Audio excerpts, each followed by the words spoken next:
Alright, ladies and gentlemen, NTB here. So today I have an interesting case I want to share with you. This is the case that's all over the news, been all over the news in New York. This is the case of the young Marine who just been arrested and charged with manslaughter for causing the death of the Michael Jackson impersonator. They say he put him in a chokehold and strangled him to death on a New York City subway station. And so there's a lot of angles in this case that we're going to explore. The issue I want to explore today is the issue of hero or villain, because that's going to be the question when this case goes to trial. And I also want to talk about it because that's going to be the question, hero or villain, if this young Marine gets convicted and ends up in prison. Is he perceived as a hero or a villain? And what does it all mean? All right, let's talk about it. So first of all, at court, at trial, the hero versus villain battle was going to begin. The defense, the attorney for this young Marine, is going to argue that he is not a villain, he's a hero. And what he did was he actually saved the lives of potentially many people on that subway because Mr. Neely, Jordan Neely, the Michael Jackson impersonator, he was acting erratic and he was making loud allegations and assertions, and some of them was threatening, and it gave people on the train the indication that he was going to harm, hurt, or possibly do serious bodily injury to people on the train. And so the Marine, he had to act. On the other side, though, the district attorney's office is going to be saying, no. This young Marine possibly was a hero in his other life, but that day on that train, he was no hero, he was a villain. What he did was illegal. He used too much force. He put that man in a chokehold. He choked him to death. He died. It was reckless. That's what manslaughter in the second degree in New York is, ladies and gentlemen, is a reckless act causing a death. Reckless simply means that you understand the risk, but you consciously disregard it. You know it's dangerous to put someone in a chokehold. You did it anyway, hold them for a substantial amount of time, too much time. You caused their death. You got to be criminally liable. All right, so after that, both sides are going to battle it out. They're going to make their arguments, their assertions, and they're going to go to who? The jury. And the jury is going to have to make the final determination whether there was criminal liability, whether this man was a hero or was he a villain, so to speak, guilty or innocent. If they find him guilty, you already know what happens. We're going to talk about that. If they find him innocent, he goes home. However, if they find him guilty, he's looking at a substantial sentence. The sentence in New York for manslaughter second degree, ladies and gentlemen, is up to 15 years in prison. He can get 15 years. I don't think he's going to get 15 years just based upon what I know about the system and practicing in New York for a long time. No criminal record, former Marine. I doubt that, but still, he's looking at some years and years in prison. If he goes to prison, the question's going to follow him, though. Villain or hero? What's going to decide that, and how is that going to impact his stay there? A couple of things is going to come into play. First of all, when the case goes to trial, this is going to be in the news once again. So everybody's going to be paying attention to this case. It's going to be a hot case in New York, and just like New York is divided now, is going to be divided when this case comes to trial. What comes out during trial, meaning during the investigation stage, during the discovery stage, is going to be a big determining factor as to how the prison system is going to view this man. For instance, like if they do the investigation, they're going to look at his Facebook posts, his affiliations. Does he have any animus towards black people, or any tweets, Facebook posts? Is he part of any organization? Those other men on the train, they all were standing around. Were they together? Did you guys know each other? Did you know each other? Are y'all part of any group? Is it part of a hate group? Did you have any animus towards black people collectively? Because all of them are going to be investigated. Do you have any hatred, animus towards poor people? Was it a class issue, homeless issue? They're going to investigate all that. If something nefarious comes to the forefront, that's going to rise the heat in the prisons, and the guys in the prisons are not going to take kindly to that, and that's going to increase the potential problems and issues that this Marine is going to have once he goes to prison, if he's convicted of this crime. And once he gets there, or rather before he gets there, I know I would, and I'm sure his attorney is going to do the same thing. They're going to do a risk assessment, and they're going to talk to him and let him know, like, listen, this is what it is. The heat is high. Some things came out, and it's all in the public space about some of your feelings towards certain people. So we're going to have to make a determination. Or they'll say on the flip side, nothing came out. It's just a regular, you made a bad call.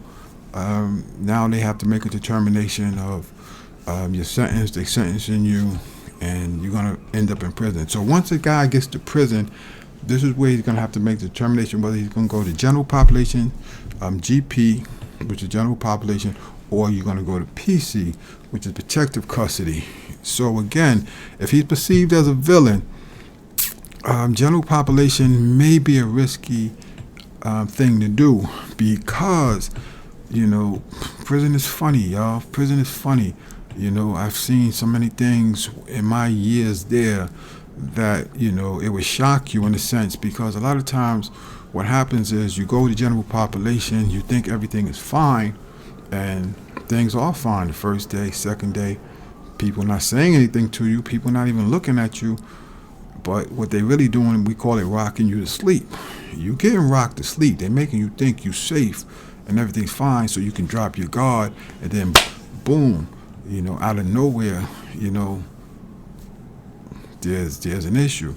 And so what he's going to have to make the determination of, is he going to go to general population if the heat is high? And the thing is, even if the heat is not high, there wasn't no racial animus, there was no class issues, there was no issues with the homeless.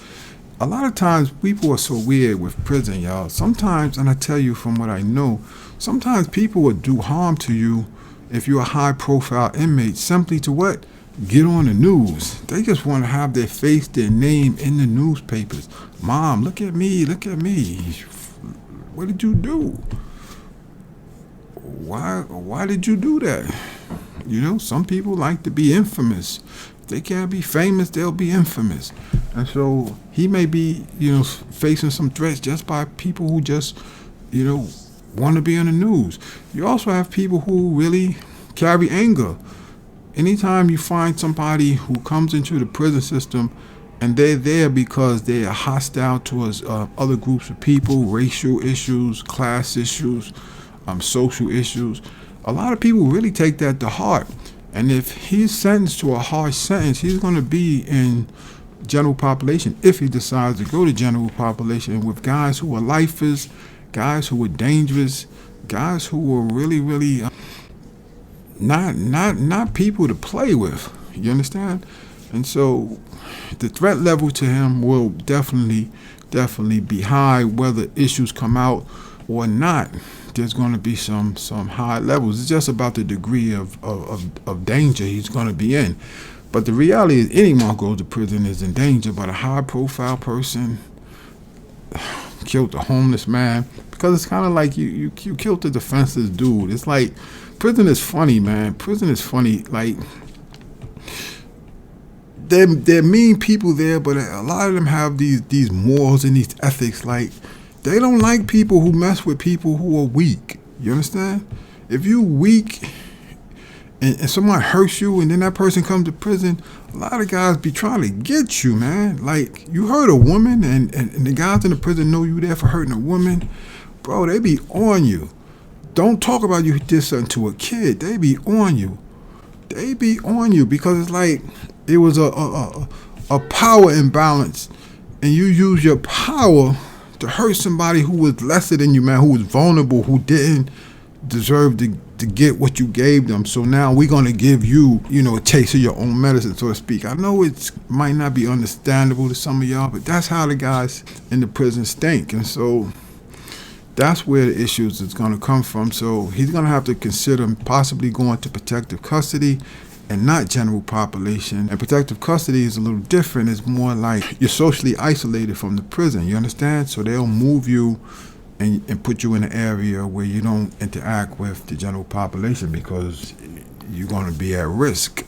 And once they do that, it's hard time because we're social creatures, and so you're socially isolated, and if you get a 2-year sentence, 4-year sentence, and for a manslaughter charge, you might end up with a 7-8 year sentence, and you're doing that in total social isolation to a large extent. That mess with your mind, it mess with your emotions, it mess with your physicality, because physically you start to break down. So there's a lot of issues that this young man potentially going to face when he goes to prison, if he goes to prison, upon being found guilty after trial. And it's just a bad thing all around. So I just wanted to share that with y'all, how he's perceived, villain or hero, and make a determination in the prison. And my assessment is that there's going to be a large group of people, no matter which way it goes, that's going to see him as a villain, simply because, you choked and killed the homeless man. And if any racial issues come up through the investigation and they find tweets or Facebook posts or group connections, that's going to just rise the threat level through the roof. And this young man is going to have a long, hard stay in the penitentiary. But we'll see. We'll keep an eye on this case, and I'll bring you any updates if I hear anything in terms of trial dates or plea bargain, or anything else related to this case. All right, ladies and gentlemen, take great care. NTB here. Be well.